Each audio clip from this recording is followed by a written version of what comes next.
Given my mechanical prowess, my big brain, and my large, dong-sized differential, many of you may not guess that I used to be bronze.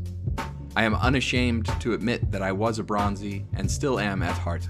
As long as I can remember, I dreamt of becoming a godly monkey/rectangle man gamer. I dreamt not for the fame, the women, the money, but for the glory of dumpstering anyone and everyone who stands in my way to the top. From bronze, I set my sights on my goal. I relentlessly pursued it. I dishonored my parents. I neglected my wife and kids. I quit my full-time job, all for the sake of being better than some 13-year-old who trash-talked me that one time. How do you like me now, butt sniffer 69? Bet your dad hasn't returned with that gallon of cigarettes, has he? As I journeyed forward, I quickly surpassed the likes of Booty Sniffer 42069 and climbed the ranks of Overwatch. It was slow, it was painful, but I kept climbing. Sometimes I would hit a peak and never see it again for months. I would achieve diamond, but quickly fall to low plat. Despite the non-linear nature of climbing the ranks and improving, I kept my sights on my goal. I now find myself at Masters, and I'm closer than ever to arriving at my inevitable destination, the top. So, what did I learn this week on my road to GM? What the superior man seeks is in himself. What the small man seeks is in others. Confucius, or Confucius, the Latinized version.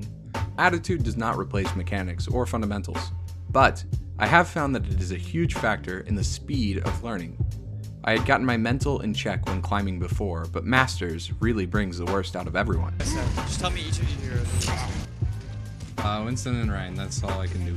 Okay, well you're not gonna win, so Dude, fuck off. I'm just being... I think most people think that a positive attitude will win you more games because you won't tilt your teammates and you will get more wins on that alone. Framing it in this way isn't really helpful. See, if my goal is to avoid tilting my team and winning the game, I haven't dealt with the inner turmoil. In fact, I may have intensified it by withholding it. The primary purpose of a positive attitude is for your own learning, not for the 25 SR you might get here or there. When we focus on our teammates, their mistakes, or their inflammatory comments, a huge portion of our brain power is then redirected to our emotions in dealing with those. What I needed wasn't to be positive over comms.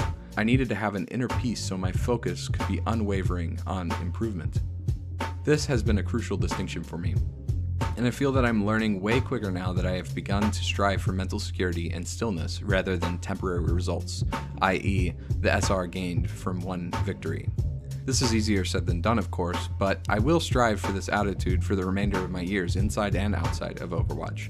But my god, if I see you booty smeller 6969 in my lobby again, I'm gonna flip the script on your ass. Yeah, you'll be crying to your mom, literally, because you are a small child and I'm a big adult man. In conclusion, the real goal of a positive attitude is to clear the way to focus on what really wins games. Fundamentals. Quote, all warfare is based on deception. Also, quote, success in warfare is gained by carefully accommodating ourselves to the enemy's purpose. Sun Tzu. Flanking. By flanking, what we are actually doing is obscuring our intentions from the enemy. If they expect you to come from main and you telegraph that you are coming, well, all they have to do is execute the plan they made in their head while you were sitting in spawn. They are braced for your engagement. I'm talking in the second person like some judgmental dildo, sorry, but maybe you need to hear this. In all seriousness, this is the most glaring fault that I noticed in my gameplay. I was running it down main like a dummy. I was telegraphing what I was doing and falling victim to the plans of my enemies. I mostly play Winston, and he's thick AF, so it's even more important that I don't present my juicy booty for the piggy man to yoink and boink. That reminds me, I need to come clean about something. So on r/Overwatch memes, somebody posted a screenshot showing that r/Widowmaker NSFW. NSFW in this context means pornography, for those who ain't hip with it.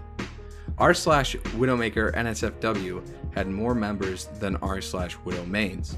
A few other memers noticed the same for other female characters as well and posted similar screenshots. So naturally, for a boy my age, I was curious about the gorilla. To my genuine surprise, there were 0 subreddits dedicated to my main dude's fat ass. So I followed rule number 34/B of the internet and created r/Winston porn so I could take a screenshot and get upvotes on Reddit. What I was not expecting was a dedicated community of 30+ monkey admirers to emerge. Within hours, we had some hot monkey action on the sub. I don't watch pornography, so I saw Hog giving it hard to my main man Winston in my Reddit feed and promptly left the sub that I created. I apologized to my mother and God, but believe my actions to be justified based on strict adherence to the rules of the internet. So, as I was saying, if I telegraph that I'm jumping down main, it is an invitation for some roadhog on Winston action, which is not as fun and sexy in-game as it is on the... I found that when I flanked and moved in ways that were harder to predict, my team won those fights more often than not. But when I jumped down main or telegraphed my plans, I was almost always met by a hot and ready, girthy hooker. The takeaway, don't get your cheeks clapped. Instead, you gotta be sneaky. You gotta be quick. Whoa. Whoa. Whoa. See that? This is what you gotta do. You gotta slide in. Make sure nobody's looking. Undetected. Flippy. Gotta be slick. Number 2. The second fundamental flaw that I saw in myself was my horrendous timing and coordination with my backline.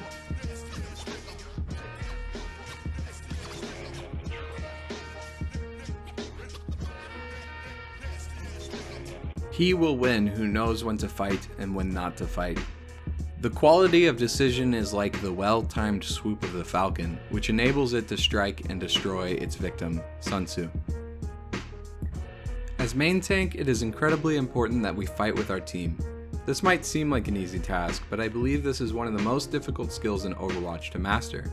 Let me explain how difficult this can be. As Ryan, when I'm trying to lead my team from point A to point B, any number of things can happen.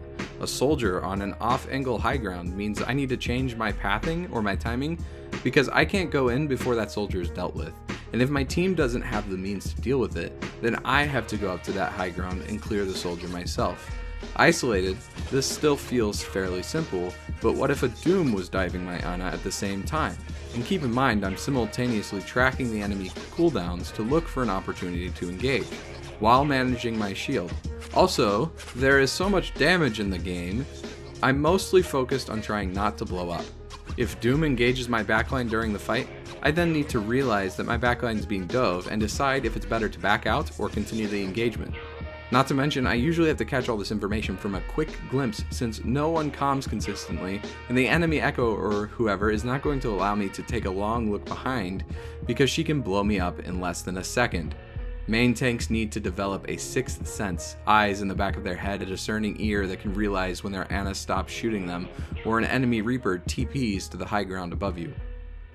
If a main tank doesn't pay close attention to the other 11 players in the game, they will go in alone, not get the resources they need, and get teabagged by the piggy man, which you would rather see on r/Hog x Winston than you would in game. When the general is weak and without authority, when his orders are not clear and distinct, when there are no fixed duties assigned to officers and men, and the ranks are formed in a slovenly, haphazard manner, the result is utter disorganization. Sun Tzu. Main tanks are best suited for this type of leadership role since it is the main tank's job to decide when and where to fight. Tanks are responsible for choosing the terms of engagement. We are the first to go in. When we back out, it signals to our team that they should back out. When we go in, the fight officially starts. It is of the utmost importance that we as main tanks are aware of what our team is wanting to do and what the enemy is trying to do. Then we decide our best course of action.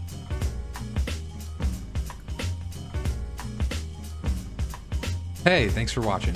I'm so grateful for the 29 of you who subbed to the YouTube channel. It's incredibly encouraging and motivating. Just an update, I've decided to sacrifice consistency in posting for higher quality content. I'd say a video or two every week is what we are aiming for at the moment, but that's subject to change. I'm still figuring things out here and I have so much to learn and improve on, but I'm excited, I love it, and that's it.